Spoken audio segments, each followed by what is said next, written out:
Good morning, Magic. I'm Gavin Verhey from Wizards of the Coast. We start talking more about Core Set 2021 this Thursday, and I figured, what better opportunity to talk about the history of every core set we have ever made. And I bet there's stuff in here you probably didn't know at all. So let's kick it off with Alpha, Magic the Gathering's first set, Alpha, released on August 5th, 1993. Technically, it was at conventions before that, but this is where it really kicked off for the majority of people. Two cards were notably missing from this that were supposed to be there. Volcanic Island and Circle of Protection Black. They just weren't in the set. They were missing entirely. Additionally, a key factor about Alpha is it has these different corners. If you look at the corners of the cards, they look different than every other set afterwards. Well, Alpha was really hot, so in October of 1993, Beta, the follow-up, was released. Beta had a couple small changes. Notably, you could find Volcanic Island and Cop Black, but also notably is a third art for each basic land was added. There were only two originally in Alpha, and that third art was added in Beta. On December 1st of 1993, Unlimited hit. Unlimited was the reprint of Alpha and Beta, but there was a big difference. They all had white borders this time, and it was said that all the reprint sets from that point forward would have white borders. A fun fact is they were originally going to be gray borders, but that ended up being prohibitive, so white is what they chose, and it stayed that way for many, many years. The first core set to really change things up was Revised. In April of 1994, Revised came out, and it changed up the card pool substantially. Goodbye Moxes, Hello Kirdape, as reprints from recent sets were put in, and some old cards like the Moxes were taken out. Another big note though is there were a bunch of quality of life changes that happened, just small things to improve the game. For example, Goblin King stopped being a goblin, which was kind of confusing with its text. The various artifact types went away, like Mono Artifact and Poly Artifact, which related to how the abilities were used. Gloom had its text changed to reference not just Circle of Protections, but any enchantments at all. And last, but certainly not least, a big one, a tap symbol was added. Instead of writing out the word tap like in previous sets, you could now see the tap symbol. This was a huge step for modern Magic, and the first real changed core set we ever saw. A year later, in April of 1995, 4th edition hits the shelves. And this has a few big changes. 51 cards hit the curb and go away, and 122 cards are added in to the set. Notably, there are a couple large changes. The tap symbol changes yet again, and we get a new white mana symbol to make things even easier to read. 2 years go by until the next core set, in March of 1997, and this is a big one. This is 5th edition. Now, 5th edition was and still is the largest core set ever released. At a whopping 449 cards, and kind of everything in the kitchen sink went into this one, and not always for the better. A lot of fan favorites were removed, and some cards were added in that were not as beloved. Notably, it drew on reprints from Homelands and Fallen Empires, and well, we all know how those sets fared. Additionally, many pieces of art were changed up. So 218 cards got new art, and a lot of that art you will only find in 5th edition. Either it was the last time the card was printed, or it came back much later with different artwork. So 5th edition kind of has its own look to it in a lot of ways, which, well, is also true of another core set, and we'll get to that one a little bit later. 6th edition hits in 1999, also known as Classic by the words all over the booster packs. And this is a big one. The foundation for modern Magic rules, a lot of what we do today, kind of starts here, because the stack is added. That's right, believe it or not, Magic was played from 1993 up to 1999 without the stack. There was an entirely different set of rules, batching, and all kinds of wild stuff I won't get into here, but it was a whole different world. Additionally, there were other rules changes that were brought upon. For example, originally you didn't die until the end of a phase where you hit 0 life. You could still cast spells, and that was changed here too. Another big change is that this was the first core set with an expansion symbol, so that's something brand new. And the lands changed. Although we saw it first in Portal, this was the first mainline Magic set to have a mana symbol in the text box rather than words spelling out that the land taps for mana. Additionally, we saw the removal of Summon from type lines, Haste was added as a mechanic, a lot of stuff went down in 6th edition, and while it's not talked about as much today, 6th edition was a big deal when it was released. 2 years later, in April of 2001, kind of on this every 2-year cadence that the core sets began to have, was 7th edition. Now notably, 7th edition had a very unique thing going on, in that every card in the set for the first time had brand new artwork. This art was very divisive. 7th edition was the first core set to have foils, which was a big deal, especially because these foils were black bordered. Additionally, and not as many people know this, the set had its own storyline. There were these 4 paladins, and they were all trading their eyes for power, and yeah, it didn't really go over that well. Not that many people knew it.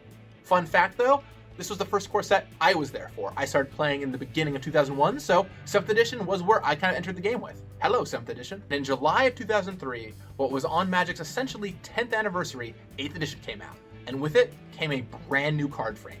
And Magic cards changed how they looked entirely. But that wasn't the only big thing going on with 8th edition.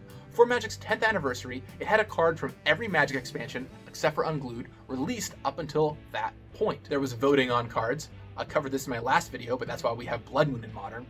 Additionally, the set had box toppers in it, but not like how you think of box toppers today. These were oversized cards that appeared on the top of every box you purchased. 9th edition is released on July 29th, 2005. And while not as earth-shattering as 8th edition, it still brings some new stuff to the table. A big one being auras. Before this set, all auras were just enchant creatures or enchant artifacts or whatever they were enchanting.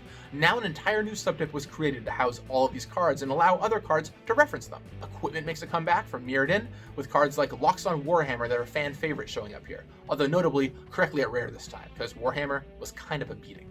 Two other notes. It appears in Russian for the first time, and that means that all these cards get black borders, because this is the first time it's appearing in that language. And this is very, very popular, and Russian booster packs become popular around the world, and this will become a big deal in a moment. Finally, this was the first core set to not have Birds of Paradise in it. I love you, birds.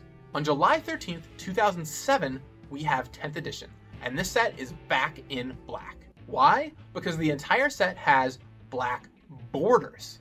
Yes, this is a big deal. Seeing how popular Russian was a couple years before and all of its black border cards, the decision was made, white borders were a thing of a past, and love them or hate them, everything is going to be black bordered now. Now there's a couple other big things going on here too though. Legendary creatures show up in core sets for the first time. There's no Circle of Protection, a huge staple leaving for the first time here. Tokens appear in booster packs for the first time, so hello tokens. Mini cards have secret flavor text, as their foil versions remove the reminder text and allow for flavor text that didn't exist previously to be underneath. And a lot of people don't know about this, but check it out. And then, on July 17th, 2009, perhaps the most impactful core set since Alpha was released, Magic 2010. And this was huge. I mean, 6th edition was big with its rules changes, 8th edition was big with its card frame changes, but M10 changed the whole game. First of all, the rules changed. Things like damage on the stack went away and mana burn went away. The terminology changed. Battlefield was created. Exile was created. But perhaps even larger than either of those two things, new cards entered the core set for the first time since its first ever set, Alpha. Cards like Baneslayer Angel showed up. They weren't just reprints anymore. There was brand new stuff showing up here. On July 26, 2010, M11 comes out. And there are two big things going on here that I'll mention. The first is that it is the first core set with a returning mechanic. Scry shows up here, a fan favorite mechanic, back once more, and all kinds of new cards being created with it. Things like Preordain, for example, which have made an impact even all the way through today's Magic. Additionally, this is the first set to have the Titans. These cards are so iconic now, and Sun Titan, Primeval Titan, Grave Titan, and all the friends showed up here for the very first time. On July 15th, 2011, we have M12 enter the fray. Now this has another returning mechanic, kind of setting a cadence of a returning mechanic in each core set. It's got Bloodthirst, and additionally, it introduces Dyes. Yes, that's right. I think a lot of people loop Dyes in with all the M10 changes, but Dyes actually shows up in M12 for the first time. On July 13th, 2012, M13 comes out. Now this has a couple different things going on.